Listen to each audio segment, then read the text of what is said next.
Isang ina at ang kanyang anak ang umalis ng kailang bahay noong December 19, 2018. Ang alam ng kailang pamilya, may pupuntahan lamang sila kasamang isang malapit na kaibigan. Ngunit, hindi na sila nakauwi pa. Makalipas ang ilang araw, 2 bangkay ang natagpuan sa isang ilog. At habang sinusubukan ng pamilya na alamin kung ano ang nangyari, unti-unting lumabas ang isang kwento tungkol sa tiwala, pera at isang planong nauwi sa pagpatay. Ang mas nakakagulat, ang taong huling nakasama na mag-ina ay isang taong matagal nang pinagkakatiwalaan ng kailang pamilya.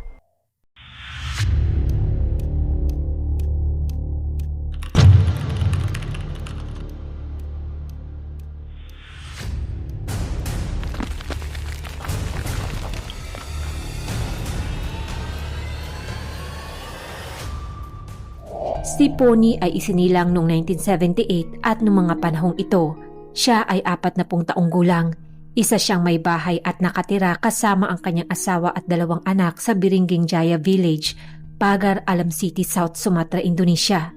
Bukod sa pag-aalaga sa kanyang pamilya at tahanan, nagtatrabaho rin si Pony sa isang tindahan sa pamilihan ng Pagar Alam.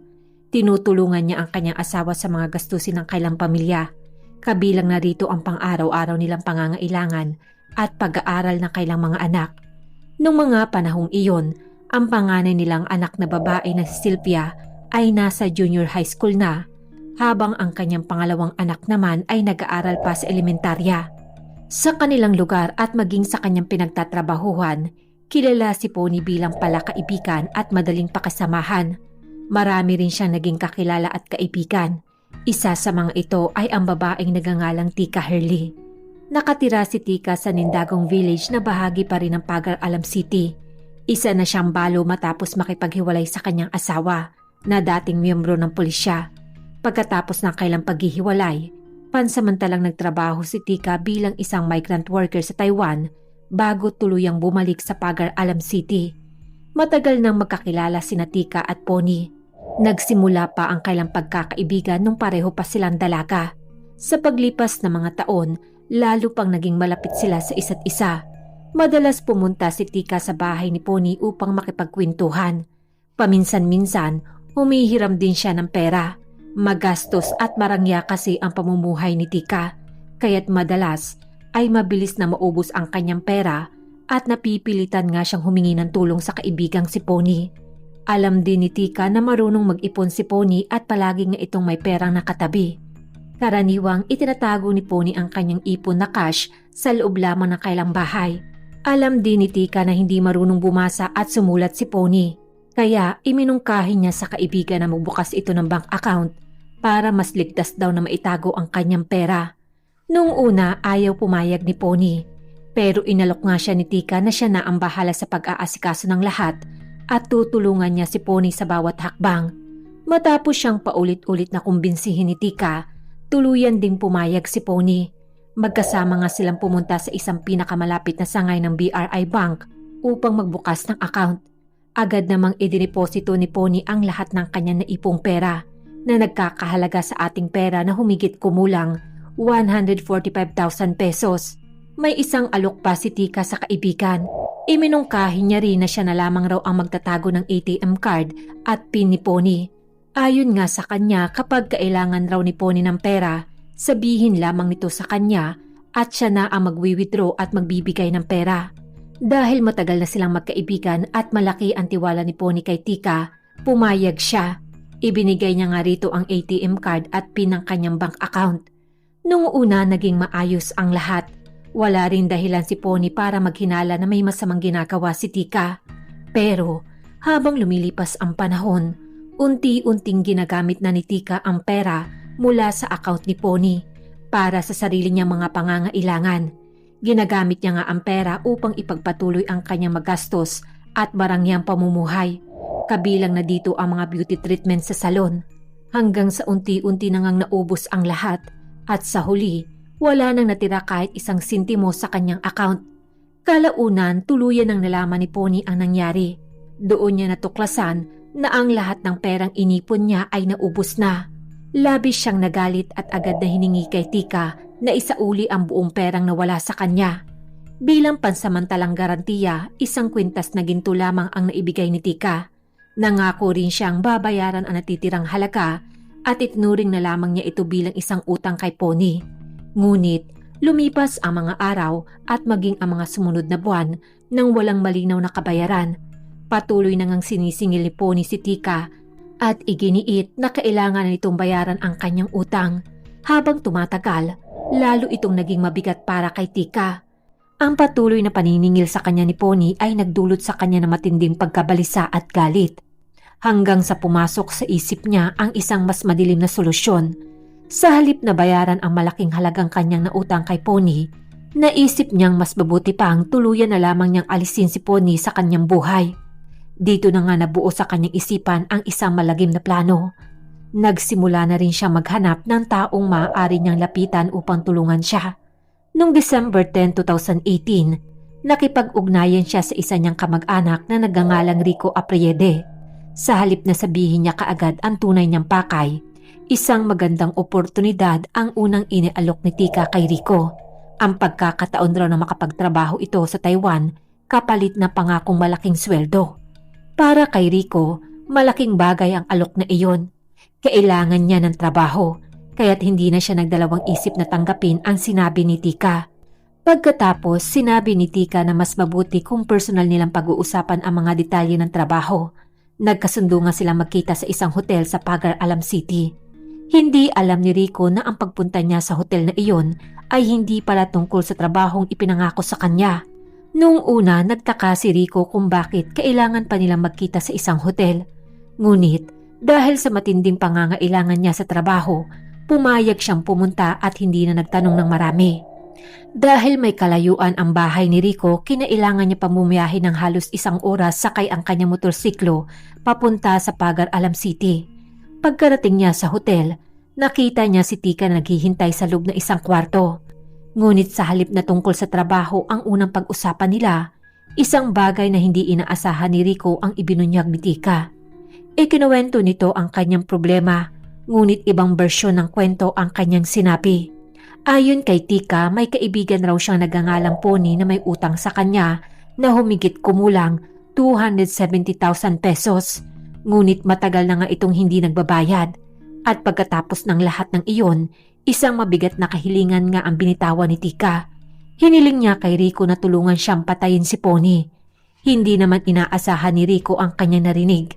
Agad nga siyang tumanggi at sinabing wala siyang lakas ng loob na gumawa ng ganung bagay.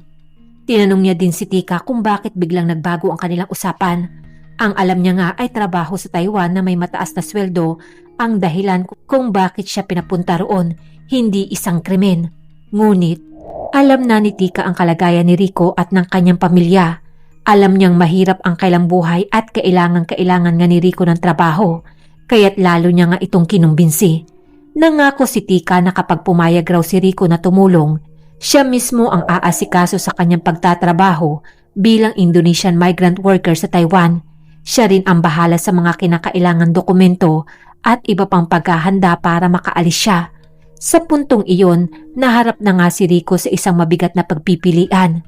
Sa isang banda, natatakot siya sa hinihingi ni Tika. Sa kabilang banda naman, kailangan niya ng trabaho upang matustusan ang pangangailangan ng kanyang pamilya. Ngunit hindi pa roon tumigil si Tika sa pangungumbinsi. Sinabi pa nito kay Rico ang mga katagang, kung ayaw mong tumulong, umuwi ka na lang ng walang dala. Tapos, saan mo kukunin ang pangkain ng mga magulang mo? At para nga lalo siyang mahikayat, inalok niya pa ito ng humigit kumulang 16,000 pesos bilang gantimpala raw kapalit ng kanyang pagtulong. Sa huli, matapos timbangin ang kanyang takot laban sa matinding pangangailangan niya ng trabaho at kabuhayan, tuluyan ng pumayag si Rico sa kahilingan ni Tika. Pagkatapos ng kailang pag-uusap, hiniling ni Tika kay Rico na huwag na muna siyang umuwi. Ayon sa kanya, nais na nilang isagawa agad ang kailang plano. Sinabi niya rin kay Rico na manatili muna ito sa kwarto ng hotel dahil ilang araw pa ang bayad doon. Habang naghihintay, binigyan din ni Tika si Rico ng 1,300 pesos para sa kanyang pang-araw-araw na pangangailangan. Pagkatapos nito, umuwi na si Tika at nagsimulang alamin kung nasaan at kung ano ang karaniwang ginagawa ng kaibigang si Pony. Tuwing umaga naghahatid si Pony sa kanyang anak sa paaralan bago siya pumapasok sa kanyang trabaho. Kaya't kinabukasan noong December 12, bandang alas 6 ng umaga, sinundo ni Tika si Rico sa hotel gamit ang kanyang motorsiklo. Mula roon, pumunta silang dalawa sa isang junior high school sa Pagar Alam City at hinintay ang pagdating ni Pony. Hindi nagtagal, dumating si Pony sa gate ng paaralan upang ihatid ang kanyang anak. Agad siyang nilapitan ni Tika. Habang nanatili naman si Rico sa motorsiklo, inanyayahan ni Tika si Pony na sumama sa kanila. Sinabi niya rito na gusto niya raw makipagkita sa isang taong may utang sa kanya. Tiniyak niya rin kay Pony na kapag nabayaran na siya ng taong iyon, agad niyang papalitan ang lahat ng perang ginamit niya mula sa ipon ni Pony. Sa pag-aakala ngang makukuha na nga niya ang perang nawala sa kanya, agad na pumayag si Pony na sumama sa kaibigan. Pagkatapos, isinama ni Tika si Rico at nagtungo nga silang tatlo sa Tanjung Tibat area sakay ng motorsiklo.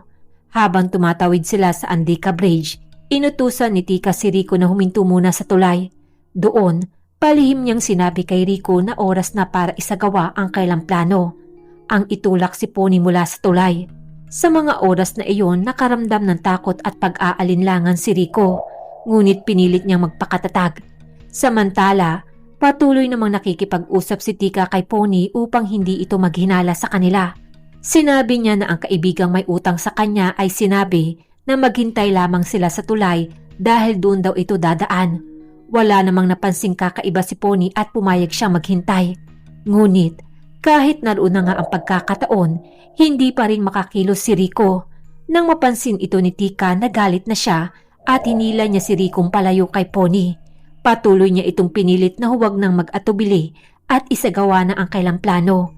Binalaan niya pa si Rico na kung hindi ito tutulong, kailangan itong umuwi ng walang dala at wala ring makukuhang anumang tulong mula sa kanya. Alam nga ni Rico na kasali na siya sa plano at umaasa rin siya sa tulong na ipinapangako ni Tika. Kaya muli niyang sinubukang lakasan ang kanyang loob, pero hindi pa rin mawala ang kanyang labis na takot. Sa halip, hiniling na lamang ni Rico na ipagpaliban na muna nila ang kailang plano hanggang sa sunod na araw. Ang dahilan niya, marami raw tao sa paligid ng tulay at mukhang delikado ang gagawin nila dahil maaaring may makakita sa kanila. Samantala, ilang beses na nga nagtatanong si Pony kung nasaan na ang taong hinihintay nila. Nagsimula na rin siyang mag-alala dahil baka mahuli na nga siya sa pagpasok sa kanyang trabaho. Sa mga oras na iyon, wala nang nagawa pa si Tika, kundi kanselahin na lang muna ang kanyang plano. Sinabi niya rin kay Pony na hindi pa rin nakumpirma ng taong hinihintay nila kung nasaan ito. Pagkatapos ay isinama na nga ni Tika si Pony pa uwi. Nang maghiwalay sila, agad na nagpatuloy si Pony sa kanyang pagpunta sa trabaho. Samantala, bumalik naman sina Tika at Rico sa kanilang hotel. Pagkarating doon, ipinakita ni Tika ang kanyang pagkadismaya kay Rico dahil hindi nito nagawang kumilos. Ngunit nanindigan si Rico. Ipinaliwanag niyang natatakot siyang may makakita sa kanila dahil medyo mabigat ang trapiko sa tulay ng mga oras na iyon. Napagtanto nga ni Tika na magiging mahirap ang kailang plano kung motorsiklo lamang ang gagamitin nila. Kaya't nag-isip siya ng ibang paraan at iminungkahing gumamit na lamang sila ng kotse. May isa naman siyang problema dahil hindi marunong magmaneho ng kotse si Rico. Kaya't nakipag-ugnayan naman si Tika sa kanyang pamangkin na nagngangalang Jeffrey na nooy 17 taong gulang pa lamang at bihasa na nga ito magmaneho ng kotse. Alam ni Tika na nakatira si Jeffrey sa Lahar area at kapos din ito sa buhay. Wala siyang trabaho ng mga panahong iyon. Kaya inalok siya ni Tika ng trabaho bilang driver. Dahil kailangan ni Jeffrey ng pagkakitaan, agad siyang pumayag. Ang pagkakaalam niya, ang trabaho ay simpleng pagmamaneho o paghahatid ng mga turista sa Pagar Alam City. Sa pag-aakalang iyon ang trabaho naghihintay sa kanya, agad naman bumiyahe si Jeffrey papuntang Pagar Alam City. Pagkarating niya, nakipagkita siya kaagad kay Tika sa loob ng kwarto ng hotel. Ngunit doon niya nalaman ang tunay na pakay ng pagkikita nila. Humingi si Tika ng tulong kay Jeffrey upang patayin raw ang isa sa kanyang mga kaibigan. Labis na nagulat si Jeffrey dahil malayo ito sa trabahong unang ipinangako sa kanya. Ngunit ipinaliwanag agad ni Tika na hindi naman si Jeffrey ang gagawa ng mismong pag-atake. Ang kailangan lamang niyang gawin ay magmaneho ng sasakyan habang si Rico ang siyang gagawa ng aksyon. Nangako rin sa kanya si Tika na tutulungan ito makapagtrabaho sa Taiwan na may mataas na sweldo at inalok din niya ito ng 16,000 pesos kung papayag siyang tumulong bilang driver. Matapos ngang pag-isipan ang lahat, lalo na't malayo na ang kanya nilakbay at kailangan niya talaga ng trabaho at pera, tuluyan ding pumayag si Jeffrey. Hiniling din sa kanya ni Tika na manatili muna sa hotel kasama si Rico dahil kinabukasan pa nila isasagawa ang kailang plano. Kinabukasan Sabado, December 15, bumalik si Tika sa hotel sakay ng motorsiklo. Sinabihan niya rin si Jeffrey na kunin na ang sasakyan na gagamitin nila. Nakahanap si Tika ng mahihiraman na kotse mula sa isang kaibigan niyang nakatira sa lahat. Kaya't kailangan pa nga nilang bumiyahe roon para kunin ang nasabing sasakyan. Agad na sumama si Jeffrey kay Tika papuntang Lahat City. Halos 1.5 oras ang kailang biyahe sakay ng motorsiklo. Pagkarating doon, kinuha nila ang kotse. Hindi niya sinabi kung para saan niya gagamitin ang sasakyan.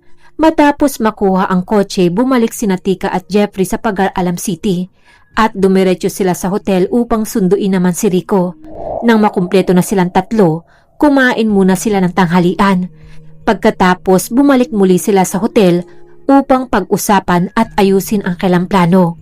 Napagkasunduan nilang kinabukasan ay susunduin nila si Pony sa kanyang pinagtatrabahuhan gamit ang sasakyan. Gagamitin pa rin nila ang parehong dahilan tulad ng nauna nilang plano. Sa pagkakataong ito, ang balak nila ay isagawa ang pag-atake habang nasa loob sila ng kotse. Nang matapos nga nilang ayusin ang kailang plano, umuwi muna si Tika.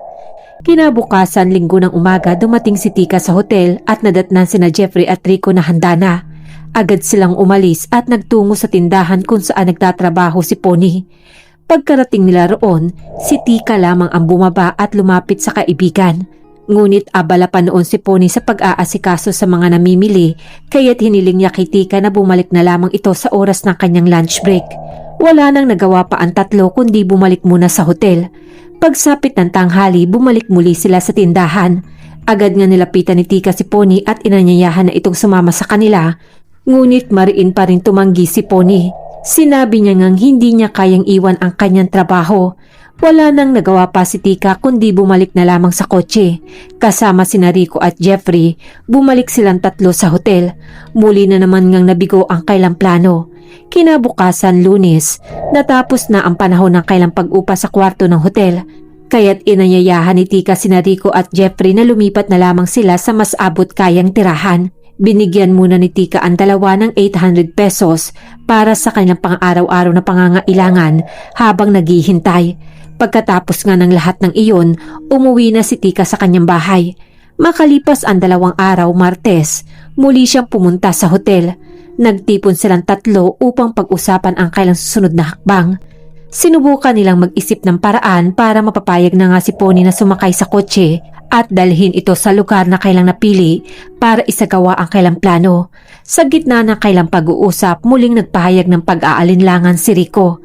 Mula pa nga nung una ay natatakot na siya sa gagawin nila at sa pagkakataong ito, sinabi niyang hindi pa rin siya handang ituloy ang kailang plano. Bukod sa takot na gawin ang krimen, nag-aalala rin si Rico na baka sa huli ay mahuli silang lahat ng pulis. Kaya't hiniling niya kay Tika na tuluyan na lamang nilang itigil ang plano at payagan na nga siyang umuwi. Ngunit hindi pa rin pumayag si Tika.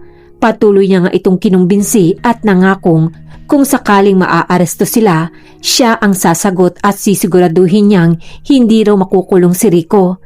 Hindi lamang pangako ang ginamit niya. Sinabihan din ni Tika si Rico na kung aatras siya, mananatili siyang mahirap at walang trabaho. Muli rin niyang ipinaalala ang malaking halaga na kikitain ni Rico kung matutuloy ang pangako niyang trabaho bilang Indonesian migrant worker sa Taiwan. Sa una, determinado na nga si Rico na umalis at tuluyan na itigil ang plano. Ngunit matapos ang patuloy na pangungumbinsi ni Tika, nagbago rin ang kanyang isip. Sa huli, pumayag na nga si Rico na ituloy ang kanilang madilim na plano. Kinabukasan, Miyerkules, December 19, 2018, muli silang nagkita sa hotel. Doon, nakaisip si Tika ng bagong paraan para maisagawa ang kailang plano. Pagsapit ng hapon, sinabi niya sa dalawang lalaki na pumunta sila sa bahay ni Pony. Sina Tika at Jeffrey ay sumakay sa kotse, habang si Rico naman ay sumunod sa kanila mula sa likuran sakay ang kanyang motorsiklo. Pagdating nila sa bahay ni Pony, si Tika lamang ang bumaba at lumapit dito. Nung mga oras na iyon, nasa bahay si Pony kasama ang kanyang bunsong anak at ang panganay niyang anak na babae na si Sylvia. Agad na inanyayahan ni Tika si Pony na sumama sa kanya papunta sa isang ATM. Sinabi niya na doon niya ibibigay ang perang ipapalit sa lahat ng ipon ni Pony na kanyang nagamit. Nang marinig iyon, pumayag nga si Pony at agad na naghanda. Hiniling niya din sa anak niyang si Sylvia na sumama sa kanila. Pagkatapos, sumakay ng kotse ang mag-ina at umupo sa likuran nito. Mula roon, nagmaneho sila patungo sa isang ATM machine sa Pagar Alam City. Pagkarating nila, bumaba agad si Tika at nagpanggap na gagawa ng transaksyon upang kunin ang pera. Bumaba rin sina Pony at Sylvia upang panoorin siya. Habang kunwari inaasikaso ni Tika ang pagkuha ng pera, nagsimula naman sina Jeffrey at Rico na magpanggap na nagtatalo ng malakas sa harap mismo ng kotse. Nagkunwari silang nag-aaway at nag-aagawan kay Tika. Nang marinig ni Tika ang kailang pagtatalo, nagpanggap siyang naantala ang ginagawa niyang pagkuha ng pera. Lumapit nga agad siya sa dalawa at nagkunwaring nagpapanik habang sinusubukang paghiwalayin ang mga ito. Pagkatapos, agad niyang sinabi kina Pony at Sylvia na sumakay sa kotse para mabilis silang makaalis sa lugar. Si Jeffrey ay patuloy nagpanggap na galit at sumakay rin ito sa kotse at nagmaneho. Samantalang si Rico naman ay nagkunwaring tumakas sakay ang kanyang motorsiklo. Sinundan ni Jeffrey si Rico patungo sa Simpang Bacan hanggang sa makarating sila sa isang coffee plantation area na tahimik at malayo sa mga tirahan. Pagkarating nila sa lugar, nauna si Rico sakay ng motorsiklo. Nagpanggap siyang naiinis dahil sinusundan pa rin siya ni Jeffrey, kaya't huminto siya upang harangan ang kotse. Bumaba si Jeffrey mula sa sakyan at muli na naman sila nagpanggap na nag-aaway ng malakas. Samantala, nagkunwari na namang nagpanik si Tika at sinusubukang paghiwalayin ang dalawa. Sa gitna nga ng kaguluhan, palihim na ibinulong ni Tika kay Rico na maghanda na upang isagawa ang kailang plano laban sa kaibigang si Pony. Sinabihan niya rin si Jeffrey na pigilan si Sylvia sa loob ng kotse upang hindi ito makatakas at makapag-ulat sa iba tungkol sa mangyayari. Pagkatapos nito, bumalik si Tika sa kotse at hiniling kay Pony na bumaba. Sinabi niyang may gusto raw sabihin sa kanya si Rico. Naguluhan si Pony nung una ay tumanggi ito. Ngunit patuloy siyang kinumbinsi ni Tika hanggang sa tuluyan na nga siyang bumaba ng sasakyan. Samantala, sinabi nila kay Sylvia na manatili muna ito sa loob ng kotse. Pagkababa pa lang ni Pony, agad siyang hinawakan ni Rico sa braso at itinumba ito sa lupa. Sinala siya nito sa leeg habang patuloy namang lumalaban at sinusubukang sumigaw ni Pony. Makalipas ang ilang sandali, nang mawala na ito ng lakas at hindi na gumagalaw, gumamit naman si Rico ng isang piraso ng kahoy na nakita niya sa lugar at agad na hinampas ang tiyan at dibdib ni Pony. Tinalian niya rin ang liig nito gamit ang isang sinturon upang matiyak na patay na siya. Samantala, nakita ngang lahat ni Sylvia mula sa loob ng kotse ang nangyari sa kanyang ina. Labis itong natakot at nagsimula na itong pumiglas. Kalaunan, nakawala siya kay Jeffrey. Nabuksan niya ang pinto ng sasakyan at agad itong tumakbong palayo. Agad naman siyang hinabol ni na Jeffrey at Rico. Hindi nagtagal, sa kasamaang palad na abutan nila ang kaawa-awang si Sylvia. Dito na inutos ni Tika na patayin na rin ang bata dahil natatakot siyang iulat nito sa mga otoridad ang nangyari. Sa huli, ginawa rin nila kay Sylvia ang ginawa nila sa kanyang ina. Nang matiyak na ngang wala ng buhay ang dalawang biktima, isinakay ni Rico at Jeffrey ang kailang mga katawan sa likod ng kotse. Pagkatapos, nagmaneho sila patungo sa isang tulay.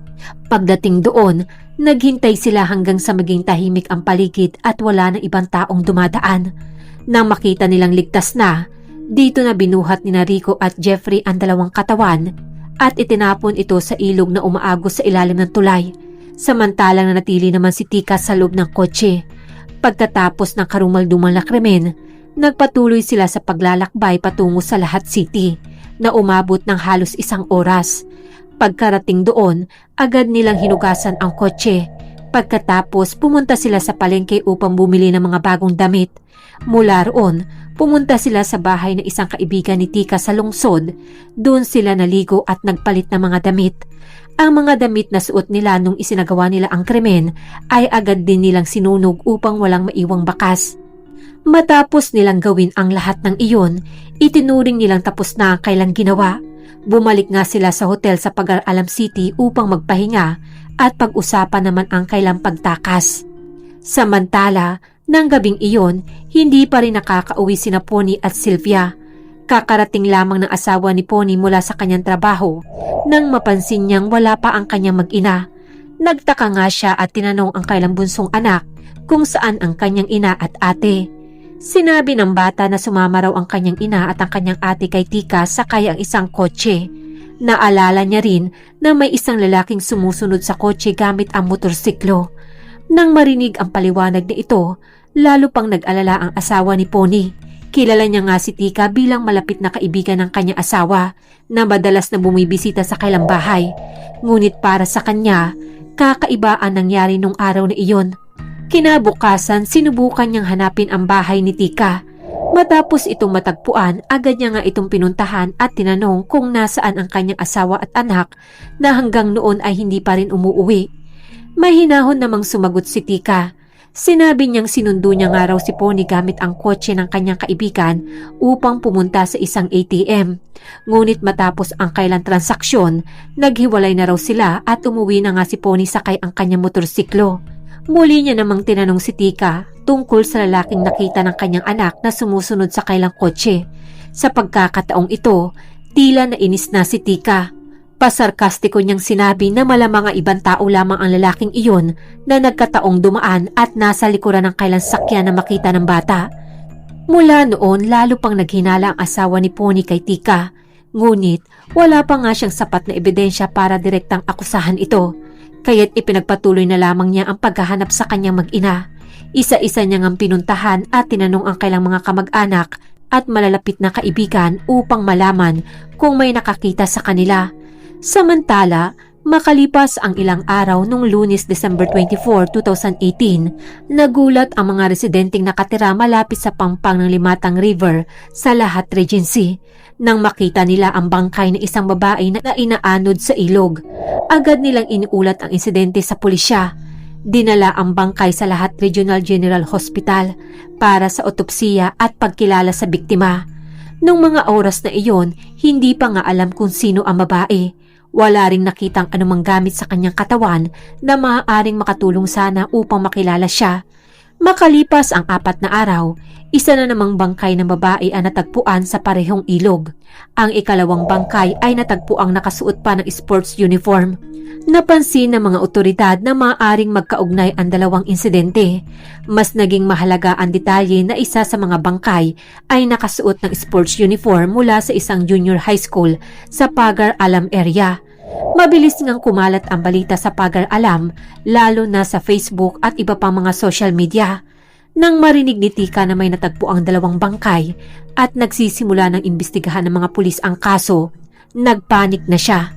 Agad siyang pumunta sa hotel kung saan nananatili sina Rico at Jeffrey at sinabi sa kanila na kailangan na nga nilang tumakas. Mabilis na nag-impake ang tatlo at umalis patungong Jakarta sakay ng eroplano. Samantala, narinig din ng asawa ni Pony ang balita patungkol sa dalawang bangkay na natagpuan sa Lahat area.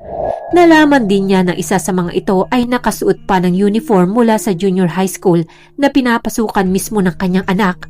Lalo na nga siya nag-alala, kaya agad siyang pumunta sa Lahat Regional General Hospital upang personal na makita at makumpirma kung sino ang dalawang biktima.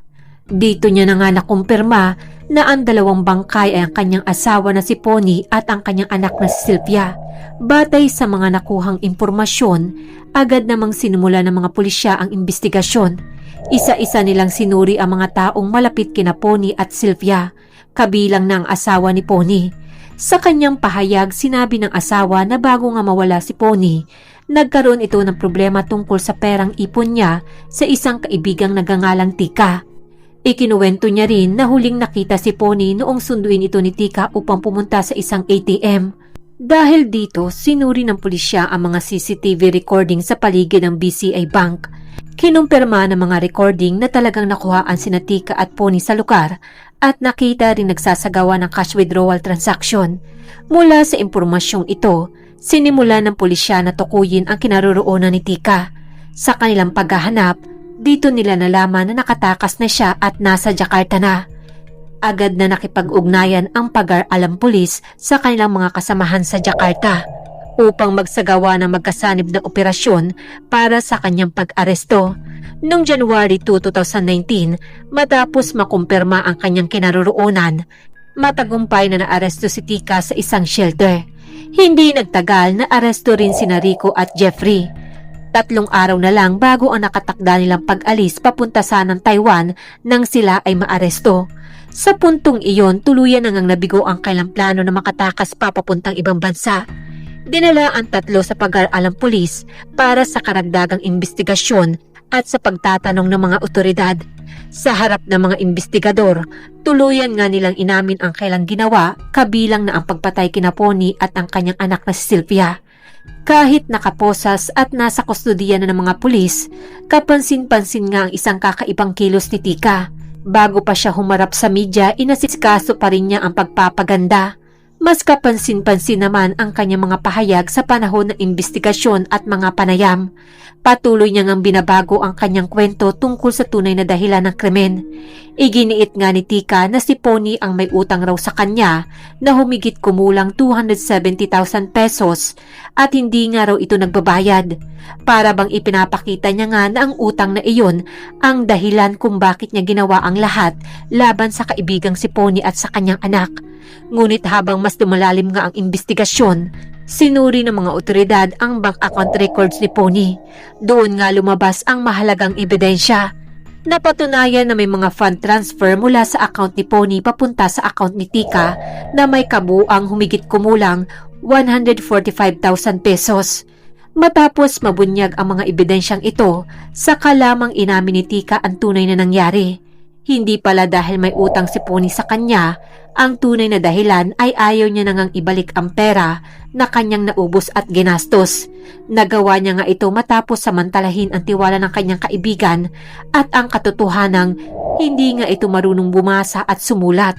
Kahit na aresto na at itinuring na ngang sospek sa kasong pagpatay, hindi pa rin nagpakita si Tika ng malinaw na pagsisisi. Samantala, humarap naman sa paglilitis ang 3 sa Pag-alam City District Court. Si Jeffrey na nagsilbing driver at 17 taong gulang pa lamang ng panahon ng krimen ay hiwalay na nilitis dahil minor de edad pa siya. Sa ilalim ng juvenile justice process, sinintensyahan siya na 10 taon na pagkakabilanggo. Samantalang si Rico na siyang nagsagawa ng pag-atake at si Tika na itinuring na utak sa likod ng buong plano ay parehong sinintensyahan ng parusang kamatayan. Maraming salamat po sa panunood ng kwento ko sa gabing ito. Kung nagustuhan niyo po ang aking kwento, pwede niyo po ba akong bigyan ng isang like at mag-subscribe na rin po kayo kung hindi pa po kayo nakaka-subscribe sa aking channel para lagi po kayong updated sa aking mga susunod na kwentong krimen. Ako po si Denise at see you in my next video.